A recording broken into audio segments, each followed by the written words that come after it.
continente americano, clamídia é muito maior, mas olha só, tricomoníase é elevada nos 2 continentes, né? E ela é maior do que a somatória de incidência do gonococo e da clamídia, né? E tem uma informação muito interessante do CDC e de outros trabalhos de prevalência, informando que a prevalência da tricomoníase é maior na mulher madura, principalmente após os 40 anos. Muito interessante também os dados de notificação do CDC. Ele informa que a infecção por clamídia é crescente nos Estados Unidos, é maior na mulher do que no homem.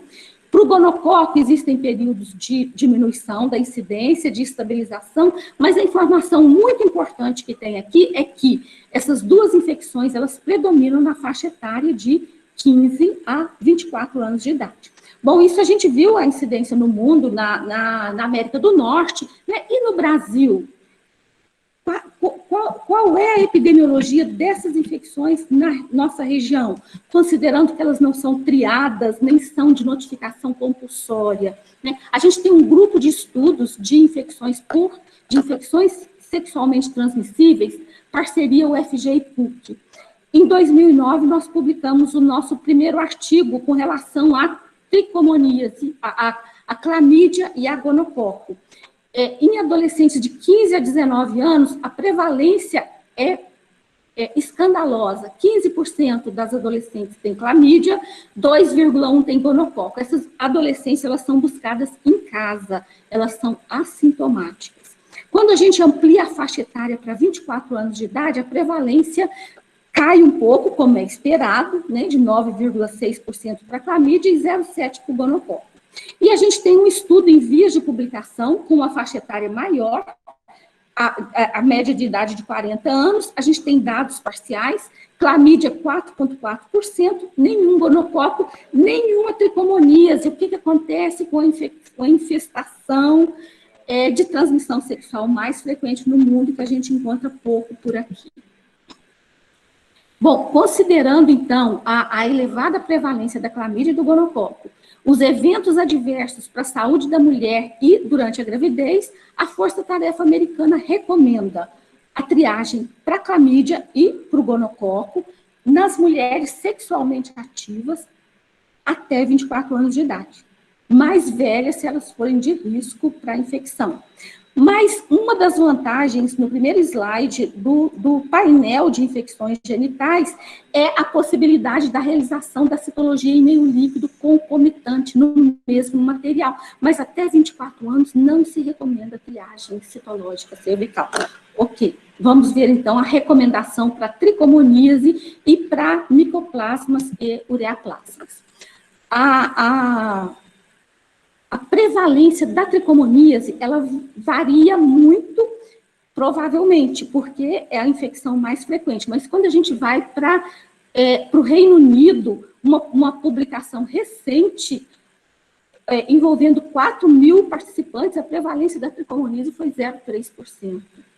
Nos Estados Unidos, a mesma pesquisa de prevalência, os 2 artigos, com o objetivo de estabelecer normas para triagem dessa infecção. 2,8% de prevalência em 1.000 participantes nos Estados Unidos. E um dado interessante é que nesse estudo, quando se estratifica para 40 a 49 anos, a prevalência sobe para 6%.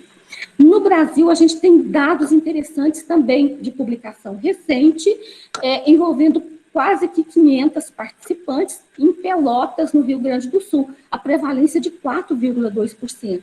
Então, a prevalência no nosso meio, ela é baixa e não há nenhuma diretriz de conduta indicando a triagem para a tricomoníase. Ela vai ser solicitada, sim, para aquela paciente sintomática, para diagnóstico. E os micoplasmas? Bom, o mais estudado é o micoplasma genitário. E não há dúvida de que esse micoplasma está associado à uretrite masculina, não gonocócica e não clamidiana. Em torno de 15% dos casos nessa situação, a causa é o micoplasma genitário. Na mulher, a evidência é menor. E há necessidade de mais estudos para dizer que esse micoplasma está associado a infecções genitais, cervicite, uretrite, etc. Então, de acordo com as diretrizes europeias de 2016, a triagem para micoplasma genitálium não há indicação. Haveria indicação de testagem se naquela paciente que tem sinais e sintomas, se você excluir outras causas, você teria a possibilidade de fazer a testagem. Oi. Saiu. E agora? Alguém entrou? É a internet, será? Não, é que uma outra pessoa... Não, Rosane, não é. Não sei se alguém... Maria Paula, sem querer. Ô, Rosane... Acho que vai voltar aqui, ó. Tá ali, ó. Já tá aparecendo você de novo aqui, ó. Tá no meio agora. Mas ela vai ter que parar e colocar novamente. Rosane, tira e coloca de novo. Tá. Você coloca pausar, parar a apresentação e coloca de novo. Mais opções. Alterar, tela cheia, ativar, não. Não, você cancela a apresentação, você tem a opção de cancelar, mas parar. Eu acho que já tiraram. A apresentação dela já foi tirada. Você tem que botar a apresentar de novo. Retomar a apresentação. Vamos ver se dá certo. A tela inteira. Retomar a apresentação. Faltam uns 2 slides. Tá voltando. Tá voltando. Tá voltando.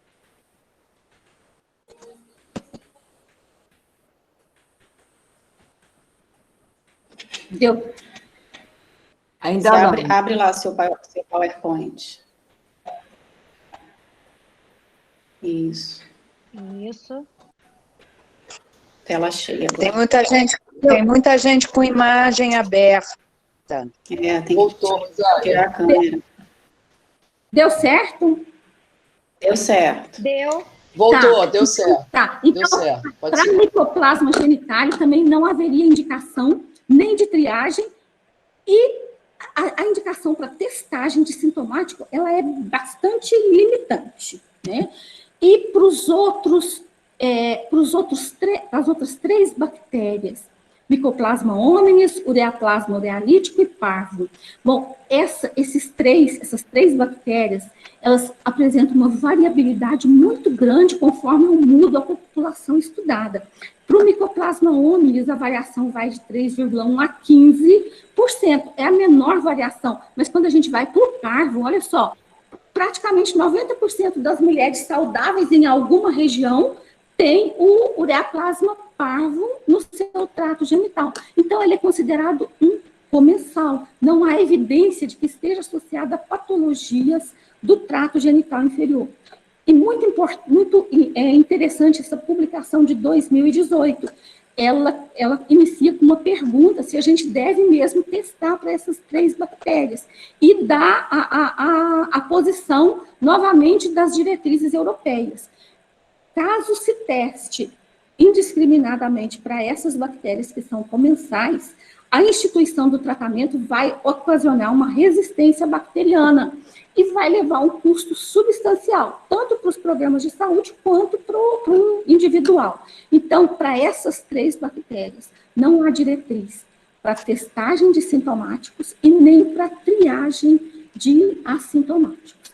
Então, para concluir, o painel de IST a gente deve considerar que a epidemiologia não apoia a triagem simultânea dessas bactérias e da tricomoníase.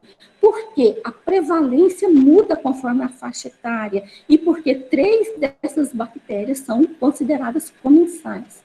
Há diretriz de rastreio para clamídia e gonococo, isso não tem dúvida.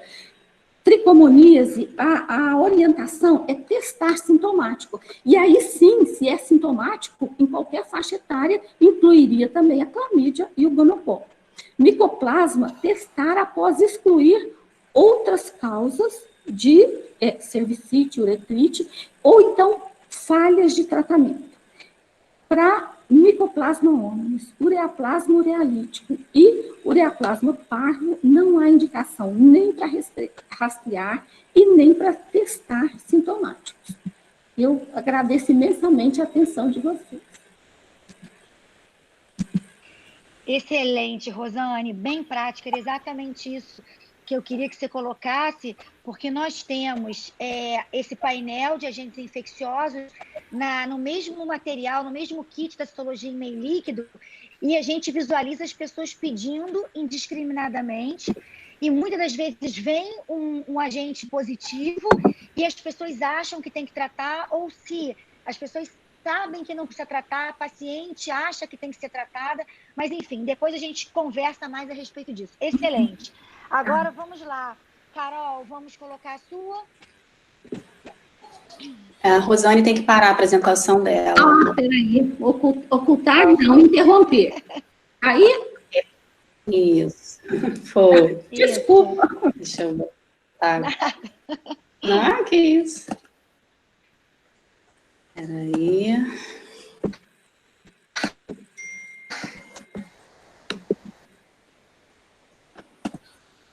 Vocês estão vendo?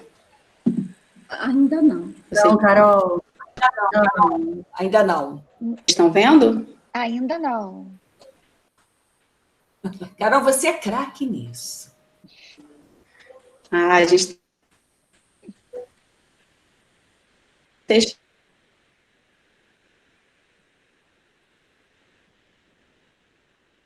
Antes. Acho que ela está Ainda não? congelada.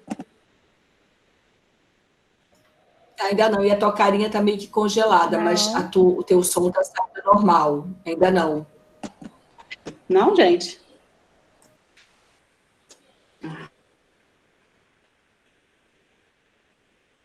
Não.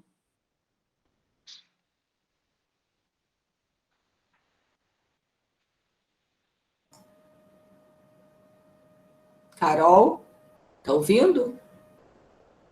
Ela congelou mesmo.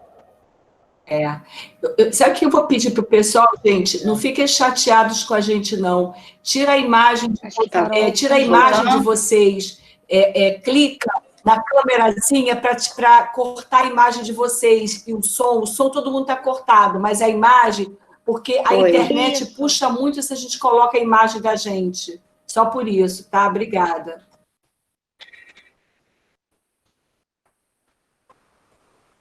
Sim, voltou e está sua apresentação aí. Agora é só botar naquela... aumentar, né? Naquela ampulhetazinha. Voltei, né? Sim, mas tem que aumentar. Okay. Tá tudo certo, mas põe na ampulheta também, né? Mas agora está ótimo, perfeito. Já coloquei. Oi? Não, tudo certo, tá ótimo. Sim, Tá. sim. Tá, eu vou deixar até o celular aqui do lado, porque a internet está muito ruim. Se cair, alguém me dá uma ligada aqui. Bom, então vamos falar sobre o que há de novidade com relação à vaginose bacteriana. Né? A gente sabe que a vaginose bacteriana, ela é a causa mais prevalente de corrimento vaginal, e um grande problema é que 70% dessas mulheres vão apresentar um novo episódio ali num prazo de 9 meses. Ela aumenta o risco de aquisição e transmissão de ISTs, ela está associada a complicações infecciosas em cirurgias ginecológicas, complicações obstétricas, aumenta o risco de doença inflamatória pélvica, especialmente quando vai fazer algum procedimento, como a colocação de um DIU ou uma esteroscopia em vigência da vaginose. E por último, mas não menos importante, é uma condição que pode gerar uma baixa autoestima. Essas pacientes muitas vezes ficam incomodadas realmente com aquele corrimento, com o cheiro ruim, acham que as outras pessoas estão percebendo, e isso dificulta muitas vezes os relacionamentos dessas pacientes. Bom, e por que acontece a vaginose e suas recorrências, né? A fisiopatologia da vaginose ainda é motivo de muito estudo, muito debate, mas o que se vê é uma depressão importante dos lactobacilos e um aumento ali da flora, da microbiota cocobacilar, especialmente anaeróbica, e aí em destaque a Gardnerella. E essas bactérias, elas aderem às células epiteliais, formando ali essa imagem, né, da clucel ou célula-alvo. Então, a gente sabe que a vagina, ela tem espécies lactobacilos que são mais protetoras, e aí são as espécies Crispatus e Gasseri, que vão ali fermentar essa glicose e maltose no ácido lático. O ácido lático, então, é um ponto-chave para o equilíbrio vaginal. Ele vai acidificar o meio vaginal, tem ação antimicrobiana, antiviral, imunomoduladora, muito discutida agora entre os estudos. E o que acontece? Na paciente com vaginose, o que a gente vê? Que algumas mulheres, elas vão estar colonizadas por lactobacilos da espécie Ginseng e Iners. E que os trabalhos mostram que essas mulheres, elas têm uma menor produção de ácido lático ou uma produção mais do isômero L. E esse isômero L não teria esse efeito aqui antimicrobiano e antiviral tão importante. Então, elas ficariam mais suscetíveis ao desequilíbrio e, então, à vaginose e suas recorrências. Outra questão importante é que a vaginose não é considerada uma infecção sexualmente transmissível, mas diversos trabalhos mostram que ela está associada, sim, com a atividade sexual. Então, ela é mais encontrada em mulheres que têm múltiplas parcerias, e aí tanto faz relacionamento com homens ou mulheres, ou com um novo parceiro ou parceira, naquelas mulheres que não usam preservativos, e é raro naquelas mulheres sem atividade sexual ou cujos parceiros foram circuncisados. E outra questão muito importante é com relação à formação de um biofilme polimicrobiano. Então, isso geralmente é mais causado pela Gardnerella, então as bactérias vão ali aderir ao epitélio vaginal, e depois formando ali várias camadas, também se forma um material de DNA extracelular, e com isso dificulta a penetração do antibiótico, então dificulta o tratamento e facilita também as recorrências.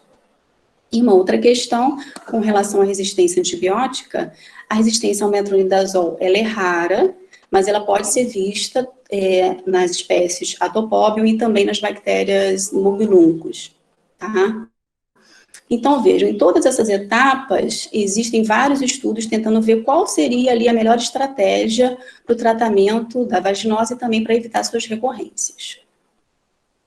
Bom, então vejam, essa paciente de 35 anos, gestante, com 10 semanas, com um parceiro sexual há 6 meses. Ela apresenta um primeiro episódio de um corrimento com cheiro ruim. Pelos critérios clínicos de Amstel, ela preenche 3 dos 4, então ela fecha um diagnóstico clínico de vaginose bacteriana. E o que tem de novidade aqui? O nosso protocolo clínico de 2019 já está liberado, então, para as gestantes, como primeira opção, o uso do metronidazol, seja oral ou vaginal, em qualquer trimestre. Então, antes, a primeira opção, no primeiro trimestre, era a clindamicina. Agora, o metronidazol já entra como primeira opção, porque, nesse tempo, as meta-análises mostraram que ele não era teratogênico, tá? Então, essa é uma novidade. A outra questão é que, para as pacientes que vivem com HIV, em que antes se preconizava mais o tratamento oral, porque talvez o vaginal não fosse tão eficaz nessa população, agora também viram que pode ser qualquer esquema, ou oral ou vaginal, tá? Aí essa mesma paciente volta 4 meses após o parto, com o 4º episódio de um corrimento com cheiro ruim. Pelo score de Nugent, ela realmente tem uma depressão de lactobacilos, um predomínio ali de Gardnerella, bacterióides. Com o score de Nugent de 7, ela também fecha um diagnóstico de vaginose. E o que entra aqui de novidade? Essa paciente, então, já preenche critérios para recorrência, e entra aqui a opção de, depois das 10 noites do metronidazol gel, a gente fazer os óvulos de ácido bórico, 600 mg, via vaginal, 21 dias. Por quê? O ácido bórico, ele tem uma propriedade antimicrobiana fraca, mas alguns trabalhos mostraram que ele tem uma capacidade de quebrar aquele biofilme. Então, a gente pode ter, então, como opção, na recorrência, fazer também o ácido bórico com essa finalidade. Bom, em setembro, nós tivemos o Congresso Internacional da ESSVD, algumas palestras sobre vaginose, sobre o microbioma, enfim. Não tivemos muita novidade em termos de arsenal terapêutico para a melhora clínica dessas pacientes, mas muito foi se dito com relação à importância dos lactobacilos, das espécies realmente protetoras, dessa questão das mulheres colonizadas pelas espécies Ginseng e Iners serem mais suscetíveis ao desequilíbrio, a dificuldade de recolonizar essas pacientes, então a discussão girou mais em torno disso do que propriamente alguma novidade terapêutica para a vaginose. Bom, a gente sabe que muitas pacientes têm dificuldade em aceitar o tratamento ali oral por 7 dias, ou fazer um creme vaginal também por 5 dias, e muitas vezes a gente acaba optando pelo secnidazol 2 gramas, porque é dose única. O secnidazol, ele não está mencionado como uma opção nem pelo CDC, nem pelo nosso protocolo de 2019, mas ele é aprovado pelo FDA. E alguns estudos mostram que ele seria uma droga eficaz para, pelo menos, tratar um primeiro episódio de vaginose. Então, esse trabalho, por exemplo, o ensaio clínico, ele comparou, na verdade, com o placebo, e aí ele encontrou melhora clínica com significância estatística, mas ele não avaliou recorrências e não comparou com o nosso tratamento padrão, que seria o metronidazol. Para ver se tinha alguma novidade, né, no nosso registro brasileiro de ensaios clínicos, eu não achei nada de novidade para vaginose. E no clinicaltrials.gov tem vários trabalhos sobre vaginose, 81 completos, e aí alguns trabalhos falam sobre o uso dos lactobacilos, várias substâncias que teriam uma propriedade antimicrobiana, também um trabalho sobre o secnidazol 2 gramas, dose única, numa composição ali granular. Tem também já um produto, a Dermacide Fêmea, que é comercializado, que é um composto ali à base de ácido lático, também teve um trabalho completo. Agora, a maioria dos estudos são observacionais, ou são ensaios clínicos ali em fase 2 ou 3, com tamanho amostral pequeno, e eu não encontrei resultados publicados disponíveis. Eu não sei se eles estão para publicação ou se eles tiveram resultado negativo e aí não foram publicados, né? E a gente sabe que é o grande problema do viés de publicação, enfim. E tem 15 estudos em andamento, muitos estudos com uso de ácido lático, inclusive esse primeiro, a substância Ginofit, comercializada na Suíça. Tem também trabalhos para avaliar se o tratamento do parceiro faz alguma diferença para as recorrências. Até o momento não tem evidência para a gente tratar o parceiro, mas tem trabalhos em andamento continuando avaliando essa questão. Então, vários outros trabalhos sobre os probióticos, seja de forma oral, supositórios, cápsulas, enfim. Tem, inclusive, um trabalho de Israel com transplante de flora vaginal, que está sendo feito em 10 pacientes. E essa substância aqui, TOL463, ela é dita pelo Sobel também como um possível quebrador ali daquele biofilme, como o ácido bórico, então talvez mais uma substância promissora para o futuro. Mas todos ainda em andamento e também a maioria ali observacional ou com tamanho amostral pequeno. Bom, no registro britânico, tem esse trabalho aqui em andamento, um ensaio clínico randomizado, não é duplo cego, com a previsão de ter 1.900 pacientes, em que eles vão randomizar ou para o uso de um gel de ácido lático vaginal ou para o metronidazol oral. E lá eles estão fazendo a dosagem de 400 miligramas. E essas pacientes vão ser acompanhadas por 6 meses, e a previsão é que seja publicado no ano que vem. E para finalizar, esse trabalho aqui do Sobel também, em que ele avalia 90 pacientes com vaginose bacteriana recorrente, faz o tratamento padrão, observa que 57 ou tiveram uma recorrência ou foram refratárias ao tratamento, e aí o que ele faz? Uma alta dose de metronidazol, de 750 miligramas, uma composição com 200 miligramas de miconazol por 7 dias, via vaginal.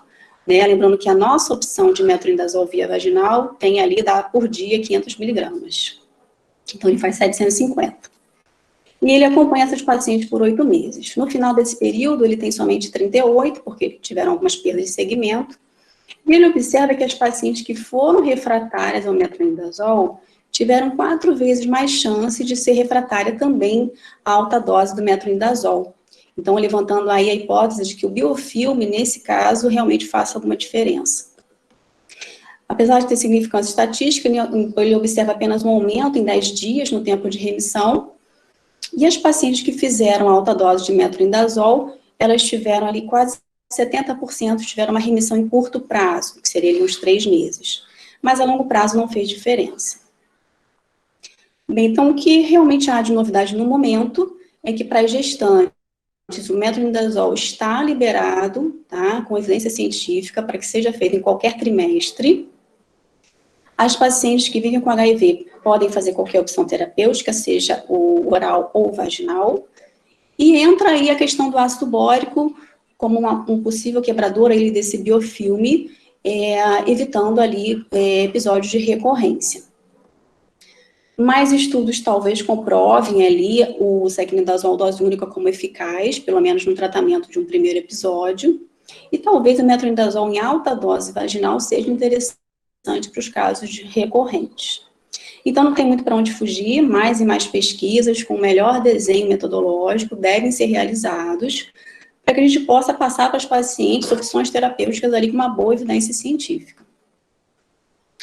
Bom, obrigada pela atenção. Para quem ainda não tem a nossa conta no Instagram ali da Sociedade, é essa aí.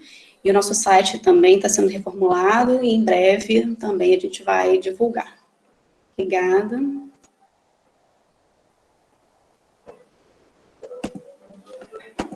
Carol, excelente, como sempre. Super didática, parabéns. Obrigada. Depois a gente vai comentar mais. Espero que vocês façam as perguntas no nosso chat para que a gente possa responder e bater um papo ao final da apresentação da Andréia. A Andréia agora vai falar sobre candidíase vulvovaginal, para depois a gente abrir para as perguntas. Não. Peraí, só um minutinho. Não, amor, eu abri bonitinho então agora. Tá. Tela inteira. Tá aparecendo? Ainda não.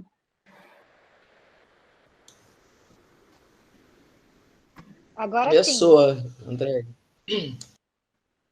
Foi? Tá. Então, obrigada aí pelo convite, boa noite a todos. O meu assunto vai ser sobre candidíase vulvovaginal, como conduzir. Então, a gente vai partir do princípio que a gente já tem uma ideia que a paciente tenha candidíase. Eu vou apresentar um caso clínico, tá? Na verdade, depois um desdobramento dele. Então, a gente tem uma mulher jovem que vem para a gente com uma queixa de uma coceira, um corrimento há cerca de 15 dias, e deseja realizar um preventivo, porque ela quer resolver o problema dela com essa realização do preventivo. Tá? Então, botei aqui de dados importantes. Ela usa pílula anticoncepcional monofásica de baixa dose, ela usou antibiótico recentemente para tratar uma sinusite, não tem comorbidades. No exame dela ginecológico, o que tem de relevante? Ela tem uma hiperemia de pequenos lábios e de região vestibular e uma secreção branca pelo introito. No exame especular, o conteúdo vaginal aumentado, branco amarelado, com os grumos aderidos nas paredes vaginais. E aí, diante disso, a gente tem alguns quadros possíveis, né? Estou botando aqui, pontuando 3. A candidíase vulvovaginal, a vaginite citolítica, né? Que está nesse caso aqui dessa lâmina, e uma dermatite alérgica ou uma dermatite também por irritante, que é o caso aqui de cima, uma dermatite alérgica. Então, como é que é o quadro clínico dessa candidíase vulvovaginal? O prurido é extremamente significativo, o paciente pode se queixar da ardência, da dispareunia. A disúria externa, diferente de uma disúria de uma cistite, né? Quando a urina encosta na vulva machucada, isso gera um desconforto. Geralmente é uma secreção vaginal sem odor, e dependendo da gravidade, a paciente pode ter fissura, edema, escoriação e às vezes até uma infecção secundária. Então, o que a gente vai fazer com essa paciente?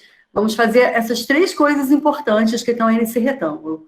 A fita do pH, a gente encosta essa fita na parede lateral da vagina e vai deixar por cerca de 1 minuto. Normalmente o pH, ele vai estar dentro da normalidade, em torno de 4,5, tá? Entre 3,8 e 4,5, então as fitas, elas vêm, como estão mostrando aí, geralmente elas vêm de 1 em 1. O teste da examina, geralmente na candidíase, ele é negativo, né? A gente vai pegar uma espátula, pegar a secreção, pingar 1 gota, 2 gotas de KOH 10%, e normalmente essa não vai ter odor, a menos que ela tenha uma co-infecção, né? Que pode, às vezes, ser uma co-infecção até com a vaginose. E o exame é fresco, dentro da possibilidade, extremamente importante, havendo a possibilidade de fazer uma microscopia na solução salina, e principalmente com hidróxido de potássio, a gente aumenta a nossa sensibilidade para o diagnóstico da candidíase para 85%. Quando a gente passa a ver no exame fresco, aqui no caso são pseudohifas, diferente dos esporos, que podem ser só uma colonização. E aí a paciente, então, tinha solicitado a citologia, né? A gente sabe que a citologia, a sensibilidade, ela é muito baixa para a detecção da infecção, né? Não é o nosso primeiro exame, nem é o exame que a gente deve fazer pensando em candidíase. Então, ela pediu muito, né, a citologia, então a gente está em tempos de pandemia, ela disse que não tinha como voltar outro dia, a gente explicou que não se deve colher num processo inflamatório acentuado, e aí, nesse caso, o resultado ajudou, corroborando com o que ela tinha de quadro clínico, ela tem hifas, tem esporos, inflamatório acentuado, mas aí ela criou um problema também para ela no primeiro citologia dela, aos 25 anos, que foi um diagnóstico de Ascius, e ela vai resolver isso depois. Então, quando a gente pensa em fatores predisponentes, geralmente a gente não vai encontrar um fator predisponente, mas a gente tem essa lista do Ministério da Saúde, né, da última diretriz, né, que não vem mudando, e a gente pode enquadrar um pouquinho essa paciente como tendo feito uso de antibiótico, uso de contraceptivos orais, isso é extremamente controverso, a paciente faz um anticoncepcional de baixa dose, a gente sabe que um estrógeno de baixa dose dificilmente gera, mas pode ser um fator de risco. Ela não está grávida, não tem nenhuma doença, não tem doença imunossupressora, a gente vai questionar sempre a questão dos hábitos de higiene e do tipo de roupa que ela usa, tá? E lembrando que a gente não considera a candidíase uma IST, ela pode estar relacionada ao sexo, assim como a Carol falou com a questão da vaginose. A gente sabe que mulheres que não têm vida sexual também podem ter candidíase, né? Porque a gente tem um percentual de mulheres que também têm a cândida, né? Sendo um habitante natural da vagina, tá? E aí, vamos lá, como é que a gente vai manejar essa paciente? Essa paciente, ela tem uma candidíase vulvovaginal não complicada, é essa do caso, tá? Que corresponde à maior parte dos casos. E ela é definida como, pelo nosso Ministério da Saúde, né, como esporádica, que é o caso da paciente, 75% das mulheres vão apresentar um episódio de candidíase uma vez na sua vida. Sintomas são de leve a moderado e sem comorbidades. Então, a gente vai usar os derivados imidazólicos. Nossa diretriz também coloca os poliênicos, que foram o primeiro tratamento realmente para as questões fúngicas, que é a anistatina. A gente sabe que a nossa resposta com os derivados imidazólicos são superiores, tá? Mas pode ser feito uso por um período mais prolongado. A nossa segunda opção ficaria os imidazólicos por via oral. E a gente tem uma semelhança aí também com o CDC, né, americano. O tratamento deve ser tanto com imidazólico vaginal ou oral. A gente não precisa fazer os dois, né? A gente vê muitas vezes fazer oral e vaginal, não há necessidade. E o tratamento deve ser curto, né? Porque ele responde bem ao tratamento de 1 dia ou de 3 dias. Tratamos os parceiros, as parcerias, melhor dizendo, não tem estudos que concluam que a gente deva tratar pacientes que são assintomáticos, parcerias assintomáticas, né? Então, está aí o nosso protocolo e o CDC. Bom, resolvida a questão, a paciente ficou bem, ela volta, 2 anos depois, ela resolveu a citologia dela alterada, ficou tudo bem, voltou 2 anos depois, relatando que teve 4 episódios semelhantes no último ano. E aí a gente se questiona, né? Ela fez automedicação, né? Ela usou sozinha, sem perguntar a ninguém, ela achou que era candidíase, usou de novo, e a gente questiona se o diagnóstico foi correto, se ela modificou hábitos de higiene, tipo de roupa, usou muita roupa sintética, muita lycra, em que abafou um pouco a questão da vagina, da vulva. Perguntamos se ao longo desse tempo ela apresentou alguma comorbidade, ela começou a ter alguma doença, pensar em diabetes descompensado, pensar na possibilidade de fazer uma dosagem, né, de glicemia e de HIV, pensar em doenças autoimunes, usou antibiótico porque ela teve sinusite, será que ela faz sinusite de recorrência, né, se ela usou corticoide, então tudo isso é importante. Então, não é comum a recorrência é em torno de 10% das mulheres. Quando ela acontece, ela continua sendo mais comum com a Cândida albicans, com a espécie albicans, mas 10 a 20% das vezes a gente vai ter cândidas não albicans, e aí a mais comum é a glabrata. Existem estudos que têm avaliado essa questão da parte imunológica na resposta a essa cândida, né? Então, tem-se visto aí bastante estudos com polimorfismo genético. Algumas mulheres com candidíase recorrente, elas apresentam, às vezes, mutações desse gene da lecitina ligadora à manose. E aí, nesse caso, a paciente tem o que ela tem? Uma candidíase complicada. Por quê? Porque ela é recorrente, né? Do nosso caso, ela passou a ter... Existem um pouquinho de divergência de 3 ou 4 episódios. Eu não acho que isso faça muita diferença. Mas, enfim, de modo geral, são 4 episódios no período de 12 meses. Ou, no caso da complicada, são sintomas intensos, a cândida não albicans, a presença de comorbidades ou uma gestante. E aí, nesse caso, a gente vai fazer o quê? Aí, a cultura tem uma boa indicação, a cultura no meio específico, ela ainda pode ser muitas vezes considerada um padrão ouro, e quando a gente pede a cultura, a gente não pede a cultura para a secreção vaginal, vai crescer um monte de micro-organismos, né? A gente tem que pedir aquilo que a gente quer, a cultura com identificação de espécie, a gente quer saber se crescer, se ela tem a Cândida albicans. Lembrando que crescimento de Cândida na cultura não é igual à infecção. A gente, quando está fazendo essa cultura, a gente está fazendo porque ela tem toda uma situação que é uma recorrência. Então, assim, a gente está descartando que ela esteja só colonizada. A gente está avaliando ela desde o começo, o exame clínico, laboratorial, tá? Ter a cultura sem indicação de fazer pode ser simplesmente uma colonização, tá?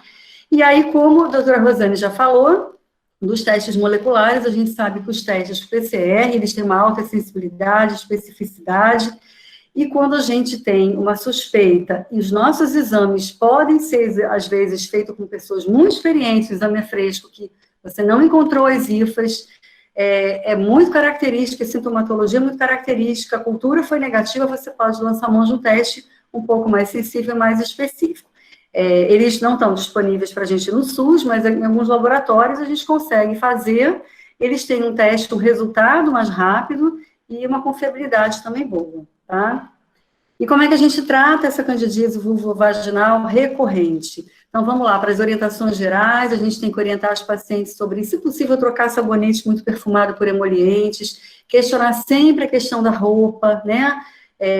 A questão da lycra, você deixa a roupa íntima de molho, num sabão em pó, que a gente sabe que algumas substâncias podem gerar alergias também. Se for necessário, usar dermocorticoide de baixa potência, como a hidrocortisona, na parte externa, para aliviar esse processo inflamatório. Os antihistamínicos aqui tem uma ação importante, às vezes alguns dão sonolência, o que é interessante para a pessoa poder ter uma qualidade de sono melhor, e também para diminuir esse ciclo da coçadura. E aqui também a gente tem os probióticos, né? Eu deixei uma interrogação, porque o probiótico, ele pode ser usado, questionado como prevenção e adjuvância ao tratamento. Por quê? A gente sabe que os lactobacilos, eles são protetores da vagina, dos mecanismos de defesa. Então, existem algumas hipóteses de que mulheres com candidíase teriam uma redução das peças de alguns lactobacilos. Isso não foi comprovado, né? Então, quando a gente orienta uma paciente sobre a questão dos probióticos, a gente precisa dizer que isso ainda não tem uma evidência científica de que isso seja realmente importante. Ela pode usar, não se vê nenhum mal do uso do probiótico, mas, além disso, a gente tem uma questão também de uma dificuldade da padronização. O quanto você faz de um probiótico e qual é o tipo de cepa que você vai estar usando, que espécie de probiótico de lactobacilo você vai estar sugerindo que essa paciente use, né? Então, muitas vezes é manipulado, a gente não tem aqui via vaginal, a gente tem via oral, vaginal só manipulado, mas isso tem que ficar de lembrança para você poder discutir isso com a paciente, tá? Ela não está proibida de usar.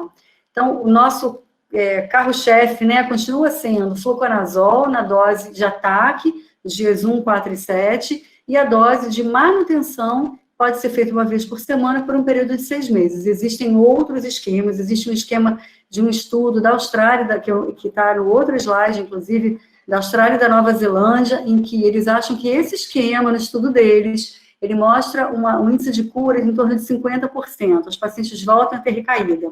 No estudo que eles fazem, eles começam com fluconazol de 200 miligramas, três vezes na primeira semana, e começam a fazer da segunda semana até 2 meses, semanal, e depois eles passam a fazer do terceiro mês ao 6º, de 15 em 15, e depois do 7º ao 12º mês, ou seja, fazem por um ano um esquema mensal. Com isso, eles encontraram nesse estudo uma eficácia de 77%.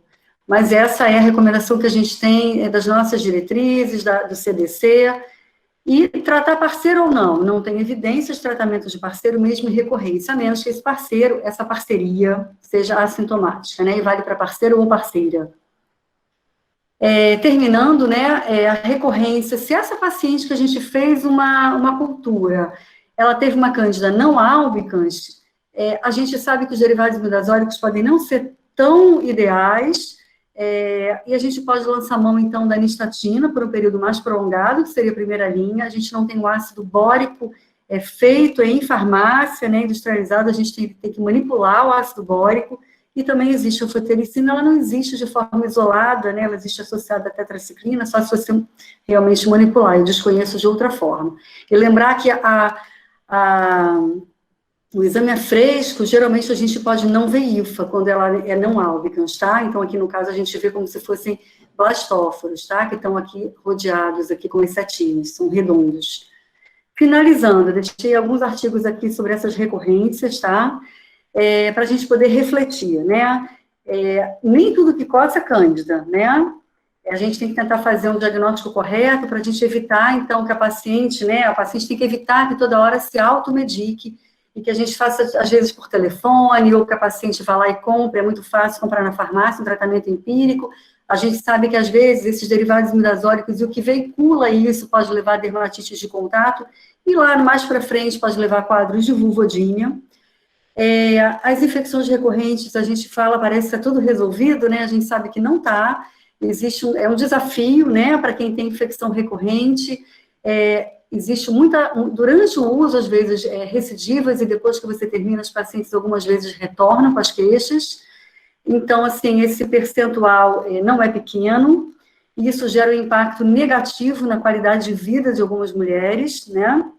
E é importante eu não falei exatamente sobre isso, essa questão, porque a gente também não tem tanto tempo, a gente pode discutir isso, mas essa questão da imunidade tem sido muito estudada, essa imunidade tanto inata quanto a imunidade adquirida, assim como esse entendimento da imunidade, assim como os biofilmes, né, como já estão muito bem vistos na vaginose, existem estudos, trabalhos, teve um trabalho de 2019 agora que não mostrou que na cândida havia biofilme. Na verdade, o que eles acharam é que havia uma invasão, e não a formação do biofilme polimicrobiano, era fungo com bactérias que adentravam nessa mucosa, mais ou menos algumas camadas dessa mucosa, tá? Então, era isso para a gente poder discutir algumas coisas. Obrigada, gente. Espero que eu não tenha corrido muito. Muito bom, Andréia. Excelente. E nessa sua última slide, né, nem tudo que coça é cândida. Eu acho que isso é muito importante a gente enfatizar, porque, ainda mais com a automedicação, que é possível, o paciente pode utilizar a medicação comprando em farmácia. Então, é muito importante que a gente realmente tenha um diagnóstico correto da candidíase para que a gente possa tratar essa paciente adequadamente. Eu gostaria de fazer 3 perguntas, uma para cada uma das apresentadoras, e depois eu vou abrir a palavra para a Isabel e para a Vera comentarem, tá bom? Então, Rosane, eu queria, assim, eu sei que você colocou muito bem explicado no seu slide, acho que foi no último slide, quais seriam as indicações de se fazer a solicitação do exame. Mas eu gostaria que você deixasse, assim, repetisse isso para ficar bem claro, porque o que eu vejo no nosso dia a dia é que as pessoas pedem, solicitam todos aqueles exames, e por isso que eu até coloquei esse tema para você falar. Então, realmente, quando e o que a gente deve solicitar e o que a gente não deve tratar, o que é comensal e que a gente não deve tratar e tem que orientar a paciente, aquilo ali faz parte da microbiota ali do trato genital inferior. Isso é uma. Em relação a Carol, eu queria que você me falasse, Carol, assim, o que realmente, qual é o conceito de vaginose bacteriana recorrente e qual é a sua conduta frente a paciente com vaginose bacteriana recorrente, tá? Porque eu sei que, assim, um episódio isolado, a gente trata, pode ser com sequinidazol, pode ser com metronidazol, e a paciente vai melhorar. O grande problema é aquela recorrente. E a Andréia, eu tenho um caso que eu queria que você me ajudasse a conduzir. Uma paciente jovem, recém-divorciada, muito ansiosa, estressada, fazendo um tratamento psiquiátrico. Ela deve ter por volta de uns 35 anos. Tem uma candidíase comprovada pelo exame a fresco, recorrente, e ela veio com um exame para mim de cultura resistente ao fluconazol. Eu confesso nunca ter visto uma resistência ao fluconazol. E ela veio com esse exame de cultura e resistência ao fluconazol. Qual seria a sua conduta? Tá? Então, vamos lá, Rosane, por favor.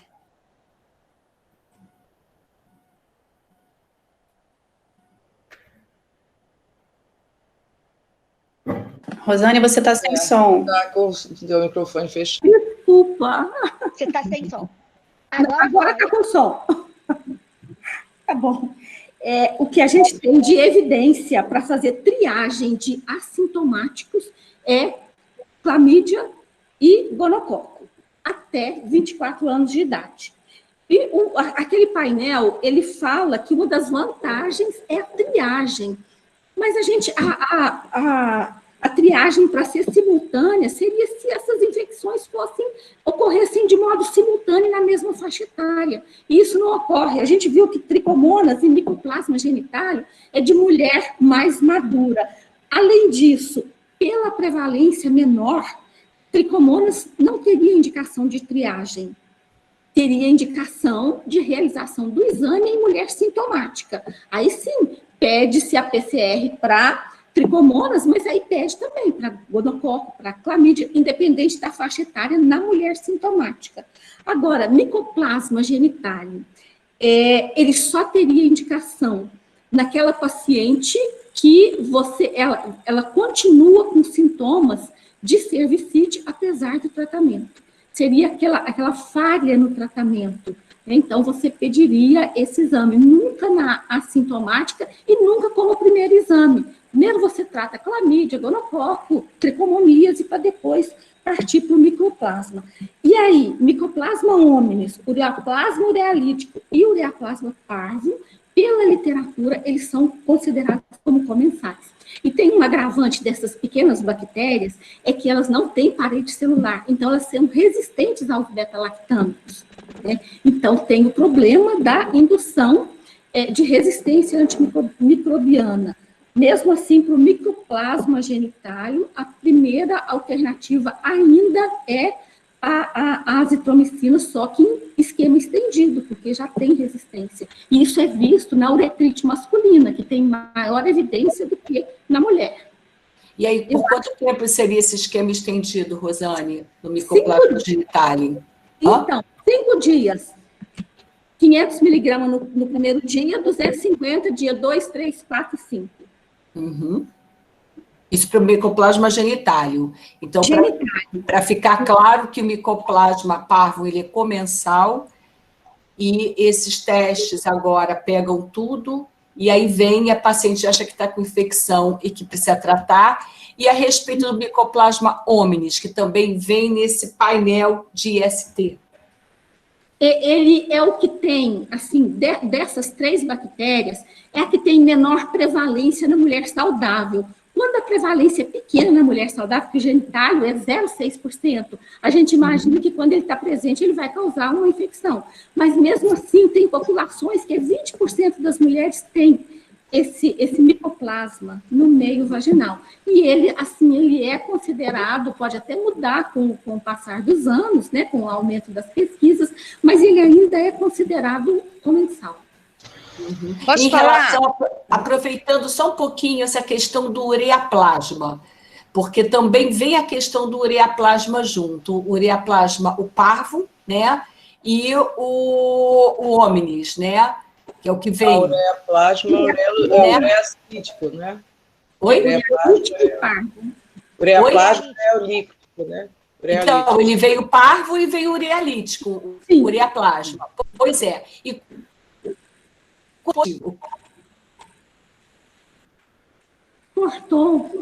Cortou a sua quando vem isso positivo, o ureaplasma, o urealítico e o parvo. O parvo é comensal. E quando vem o urealítico, que as pacientes se indagam? Olha, aonde eu pesquisei o laboratório que faz esse teste, ele está lá, ureaplasma urealítico / ureaplasma plasma, igual os trabalhos de antigamente, quando usava a cultura, que não separa um do outro. Parece que essa biologia molecular também detecta os dois juntos. Não teria indicação de tratamento, não teria. E uma coisa que eu acho que é uma agravante também é o estigma de falar que a paciente está com uma infecção de transmissão sexual. Aí ele vai atrás da parceria, né? Tem o comprometimento do relacionamento e tem o tratamento desnecessário para a paciente. Porque eu estou te falando isso, que aqui no Rio, com essa questão do coteste, essa facilidade da citologia em meio líquido, você tem como solicitar o painel das ISTs. E aqui eles colocam o ureoplasma urealítico, às vezes é negativo, e o ureaplasma parvo vem positivo, eles se separam.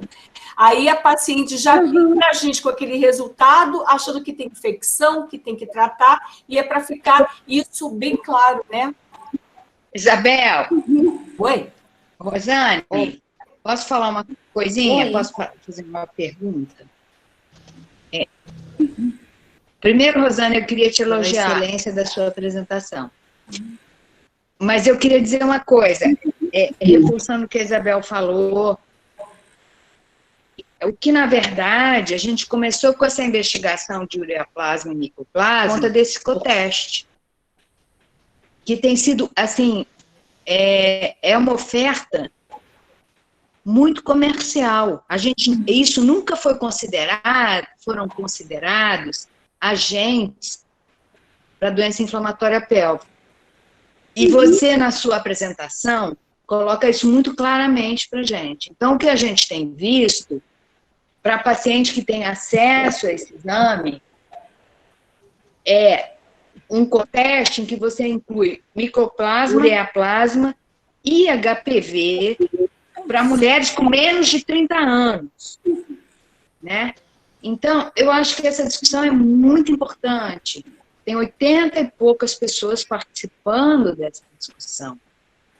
E é muito importante isso, porque o peso com que isso chega comercialmente é muito grande. Então, lá é só você fazer um xizinho e pedir mais um exame. E a positividade para esses dois agentes é muito alta. É muito alta. Eu diria que, assim, 1 em cada 10, talvez ou 1 em cada 5 em algumas faixas etárias. Então, eu acho que é muito importante essa informação que traz para a gente. É a mesma coisa que a Isabel está falando. Esse coteste a gente tem que ter muito cuidado com a facilidade com a comercialização desse teste, né? Então, só queria agradecer a sua apresentação e dizer que eu acho que esse é um ponto muito importante. Falei demais. Rosane, deixa eu só fazer uma pergunta. Rosane, deixa eu só fazer uma pergunta. A tua experiência, você falou do rastreio da clamídia e da neisseria. Você acha que elas têm indicação, uma pergunta, para o rastreio dessas bactérias para inserção do DIU, somente a clamídia? É interessante, tem alguns estudos que falam isso, mas realmente, se você for inserir o DIU e a paciente estiver com a clamídia, você vai possibilitar a subida de bactérias. Tem estudo que fala isso, mas se a gente pensar assim, a gente vai pedir também, e talvez fora da faixa etária, que tem indicação, para, por exemplo, quando você faz uma colposcopia, uma biópsia, uma curetagem de canal, né? Então, teria indicação para qualquer procedimento invasivo a rigor, mas eu já vi poucos estudos falando isso. Eu já vi. E na prática, a gente não faz, pelo menos eu não faço. Não, eu também não. Então, agora tem perguntas que foi para a Carol e para a Andréia, né? A Suzana fez 2 perguntas. Né? Respondendo, então, a pergunta da Suzana. Isso, Carol. Primeiro, a definição da vaginose bacteriana recorrente, quando você tem 4 ou mais episódios. E aí, eu prefiro o uso do metronidazol gel vaginal 10 noites, Essa dosagem você oferece 500 miligramas ali todo dia, 10 noites, seguido do ácido bórico, 600 miligramas, tem que mandar manipular 21 dias, e depois o gel por 2 a 4 meses ali, 2 vezes por semana. Eu prefiro dessa forma. Tá? Que é o esquema do Sobel, né? Exatamente esse esquema que ele preconiza na recorrência. E lembrar só que a vaginose e o ácido bórico é vaginal e não oral. Sempre lembrar disso, são óvulos vaginais. Obrigada, Carol. Sim. Oi, Suzana. Então, deixa eu só ver se essa paciente é gestante que você falou, ou não? Não. Ah, tá bom. Então, é bem raro, né, uma paciente que tem uma intolerância, mas assim, ou uma alergia. Eu já tive uma paciente que relatou alergia a fluconazol, tá? Então, assim, tem um estudo que acho que está num daqueles finais que eu coloquei, é um estudo de 2020 do Reino Unido, eu não sei se eu coloquei esse, e fala exatamente isso. As pacientes que não toleram o fluconazol, você pode você pode trocar para o itraconazol, ela faria 100 miligramas diariamente, mas aí você tem que ter essa questão do monitoramento hepático, né, das enzimas hepáticas, diferente do fluconazol, ou você pode fazer a via vaginal também para ela. Ela tem recorrência, que você falou? Tem. Então, você pode fazer o clotrimazol, você pode fazer o uso tópico, você pode fazer o clotrimazol, se ela não tem uma boa resposta, ou se ela não pode usar o fluconazol, tá? Gente, eu posso ser chata? Eu sou chata com esse negócio da Cândida. Para Suzana, porque eu estou tendo a liberdade que eu estou moderando, tá? Não estou querendo nada demais, não. Para Suzana, ela fez disse que era resistente a fluconazol? Algum exame disse isso? Foi isso? Ela fez sensibilidade. Ela fez uma cultura. Um teste de ela veio com uma cultura para mim. De Candida albicans? Para mim, de Candida albicans resistente ao fluconazol.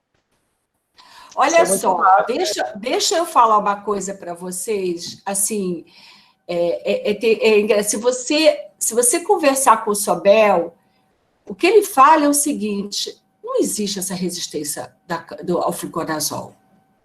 Tá? Então, na verdade, segundo ele, porque na verdade você tem que ver a sensibilidade desse teste, onde esse teste foi feito, como foi feito isso, porque aqui é tão difícil você achar um laboratório que teste sensibilidade, ainda mais de antifúngico. Eu não conheço. De fungo.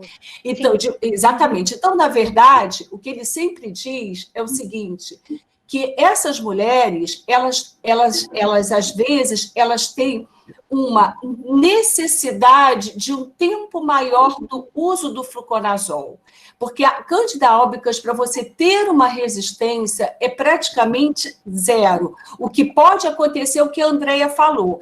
Algumas mulheres, elas têm uma reação alérgica ao uso do fluconazol, não são muitas, e nessas situações você pode optar ou pelo itraconazol, que ele normalmente não dá essa alergia, mas como essa mulher vai precisar, se ela for uma cândida recorrente, ela vai tratar aquele episódio e depois vai retornar. Nesses casos, você lança a mão do ácido bórico. Então, na verdade, o ácido bórico ele tem ação também para Candida albicans, não é só para não albicans. Então, esses são os esquemas que o Sobel faz. Resistência ao fluconazol, segundo ele, não há, mas existe sim reação alérgica ao fluconazol. Não é frequente, mas acontece da paciente ter reações realmente no corpo, como se fosse pipoquinhas, ou até mesmo um certo desconforto respiratório que é relatado. Você vê que é um quadro alérgico. Então, nesses casos, você faz aquele tratamento inicial com o itraconazol e depois mantém essa mulher com ácido bórico 1 ou 2 vezes na semana, dependendo da clínica dela. Entendeu? Para ficar uma mensagem de que essa resistência ao fluconazol é extremamente rara, ele, inclusive, não concorda que haja, E é para a gente ter na cabeça o seguinte, que grande parte dessas mulheres realmente tem Cândida albicans, e que mesmo com a Cândida albicans, às vezes 150 miligramas por semana do fluconazol, segundo ele, é insuficiente. Então, às vezes, essas mulheres precisam ter 2 vezes na semana, por exemplo, segundas e quintas, ou terças e sextas.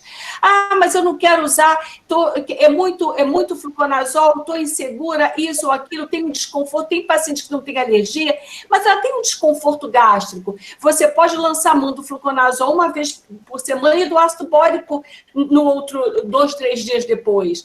E aí você mantém o tempo e você vai monitorando a clínica dessa paciente.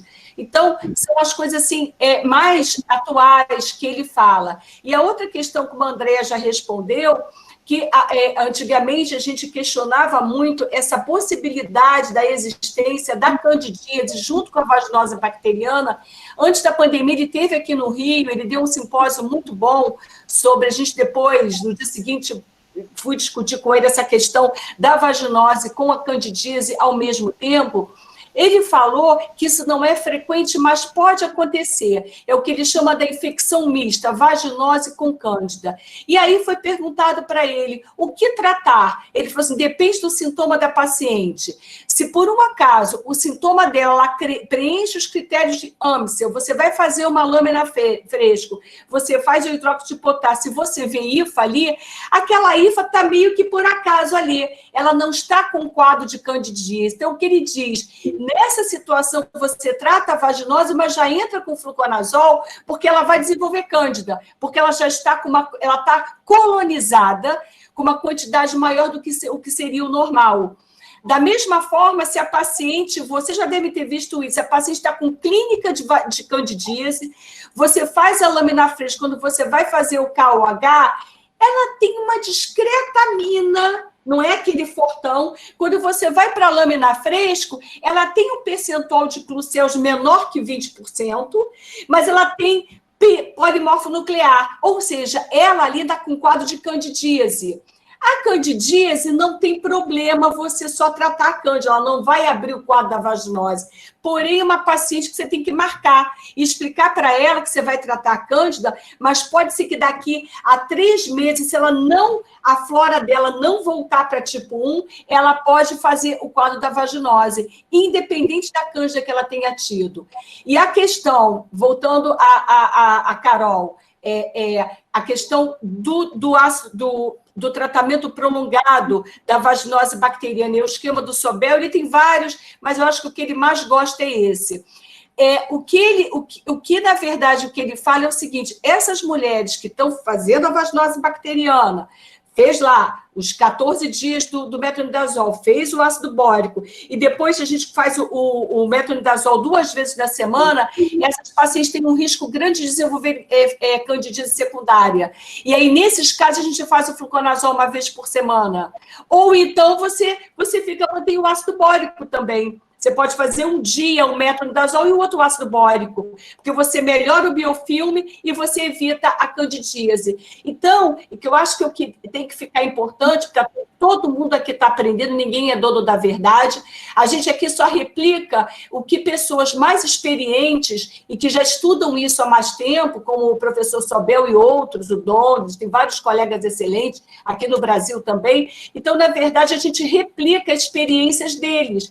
E isso é importante para a paciente poder se sentir segura e saber que a gente está dominando a situação, que ela não está perdida.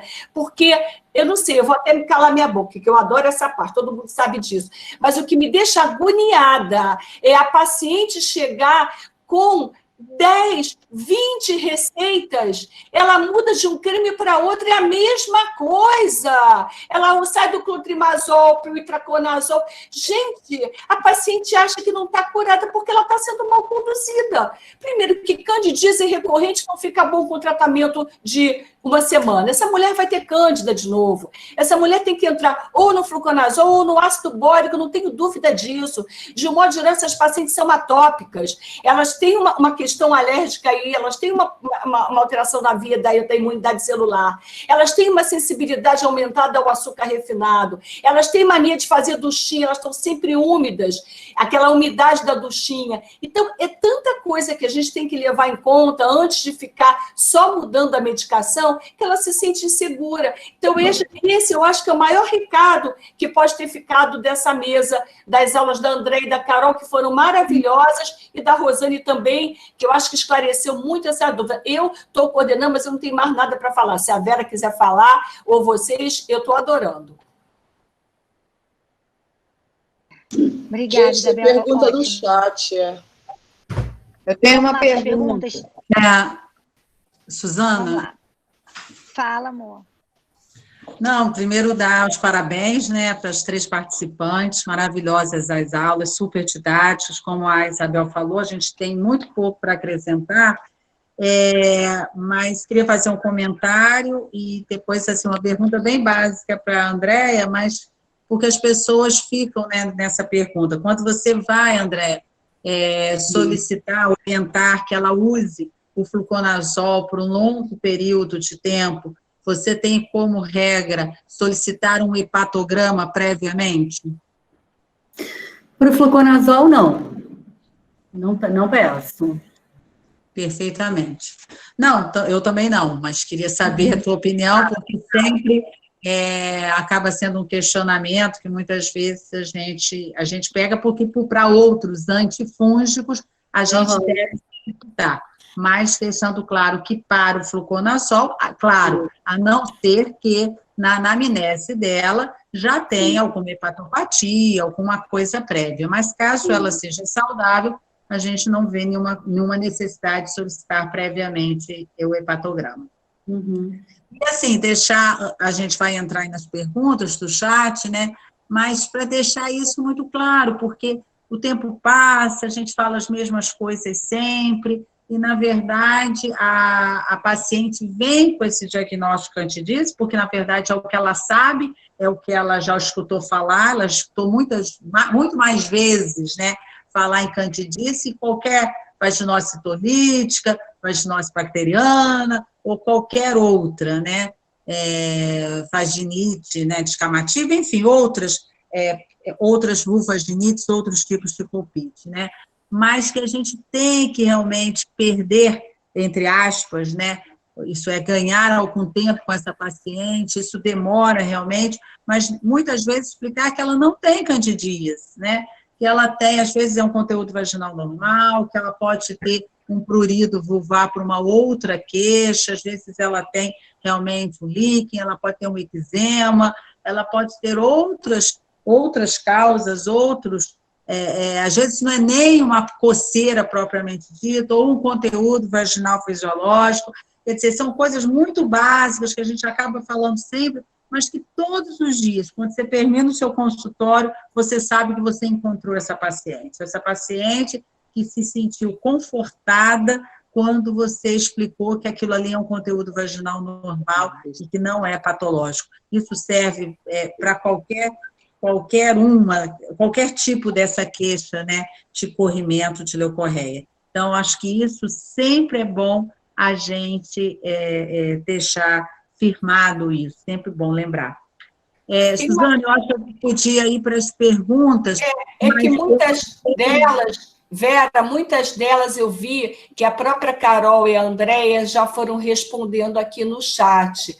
Tem uma aqui que eu acho que não foi respondida, é da Ceci, não sei se está aqui, Rossana, no caso da paciente sintomática, se fizer um exame a fresco, não seria mais fácil, aliás, está escrito aqui.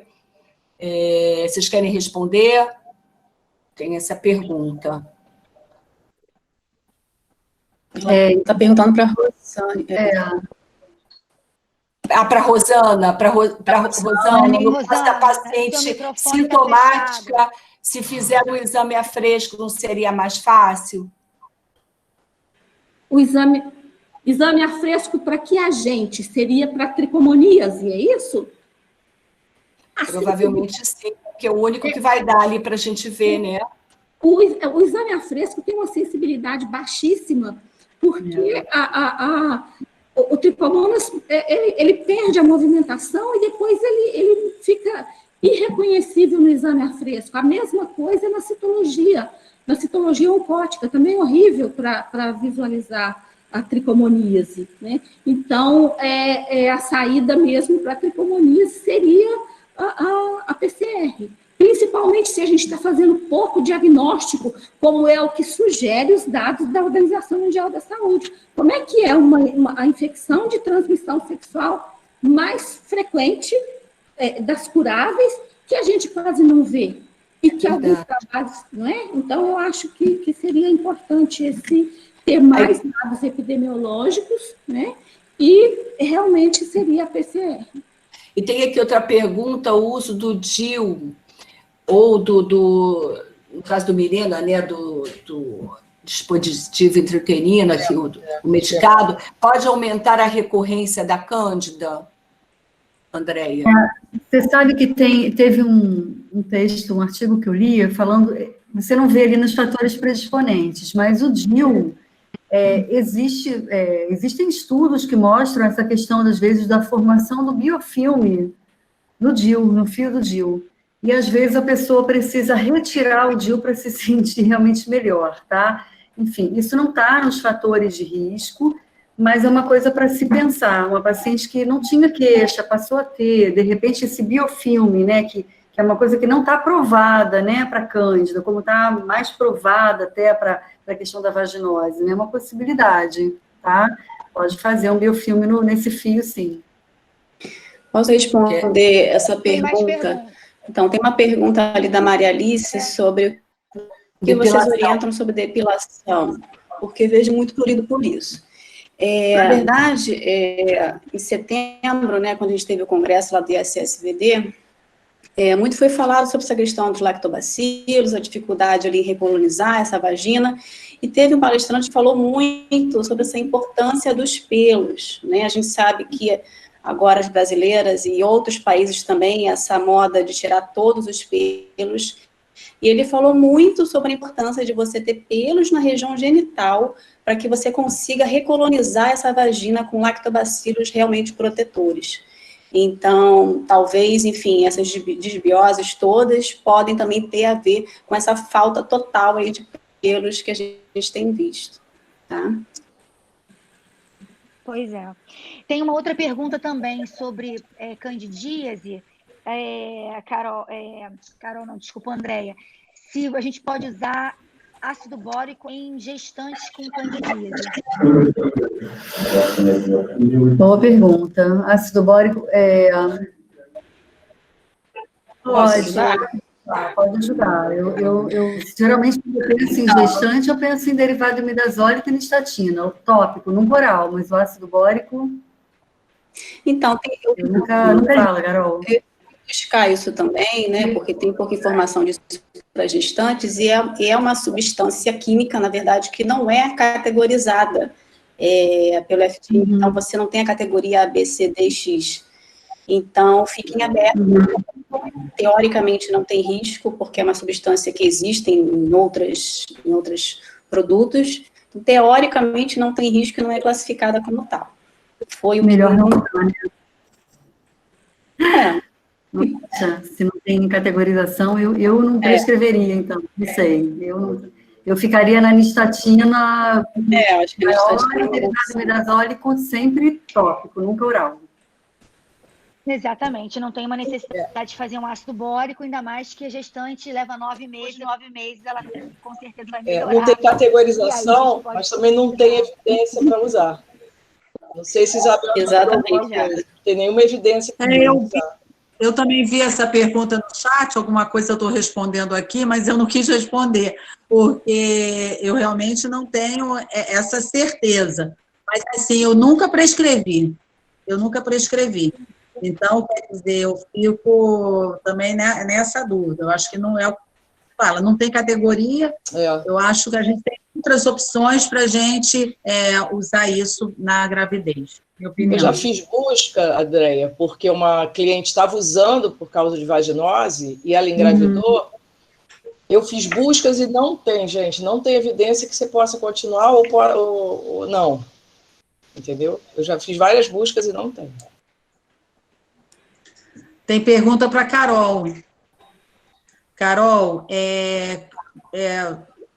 surpresa com o uso do ácido bórico para controle da vaginose. Qual é a evidência para isso? E que realmente você pode usar o ácido bórico para o controle da vaginose após o uso do metronidazol?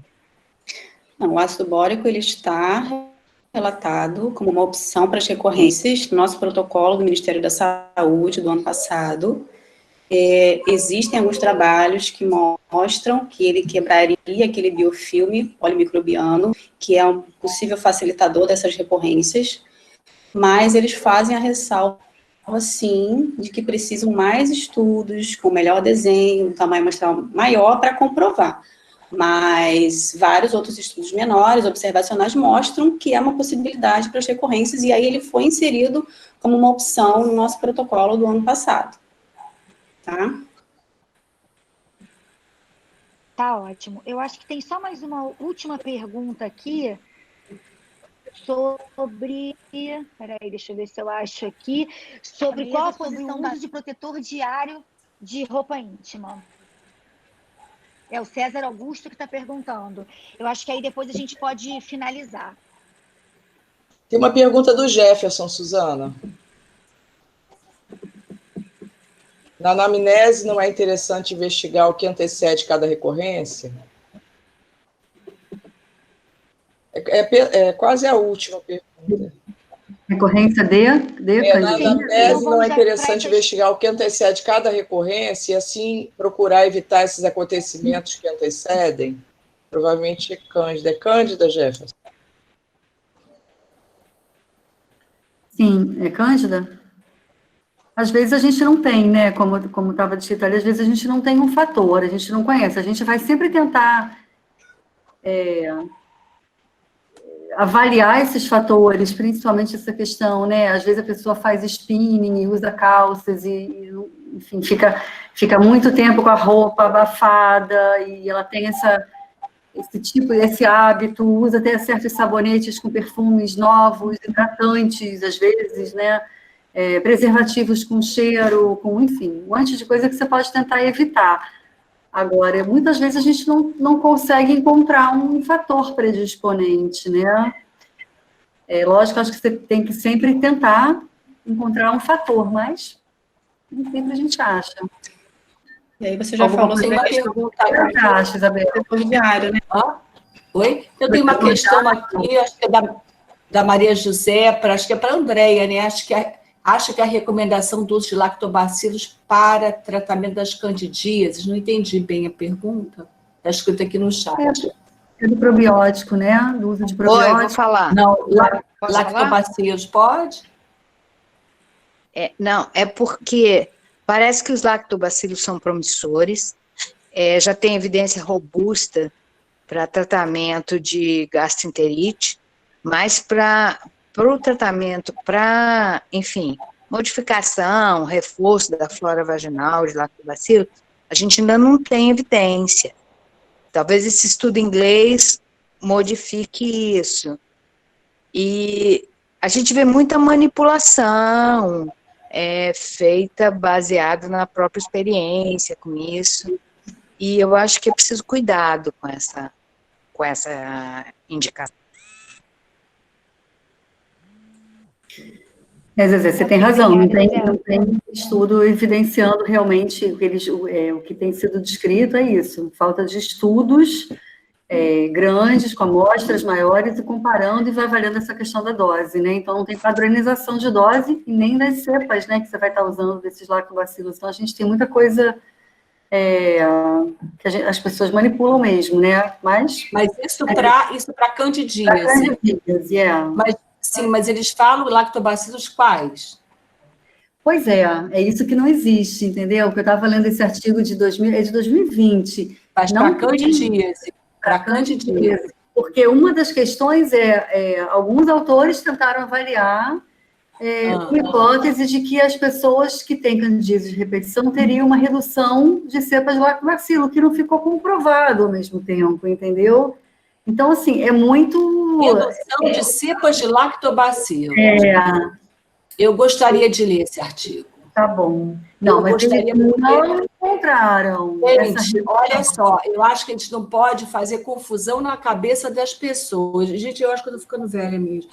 Porque o que acontece é o seguinte, como é que você vai ter redução de lactobacilos na candidíase? A candidíase justamente é porque por você ter um excesso, você tem acidez demais. Acidez demais. Então, na verdade, aquele ambiente, aquele pH está mais ácido do que o normal. E aí você vai ter ocorrência da vaginose bacteriana. Tanto é quando você vai para aquelas community state types da vagina, que tem 5, aonde você tem maior probabilidade de candidíase é na tipo 1 e tipo 2, que você tem o crispatus e o Iners, e o Ginseng. A vaginose bacteriana você tem na tipo 3, que é o Iner, que aí você não tem aquilo que a Carol falou, são aqueles lactobacilos LD. Então, na verdade, eu fico um pouco preocupada, gente, não é querer ser chata, não. É que a gente está numa live com pessoas assim que não fazem PTG e façam excelentes ginecologistas, colegas que estão aí na prática clínica.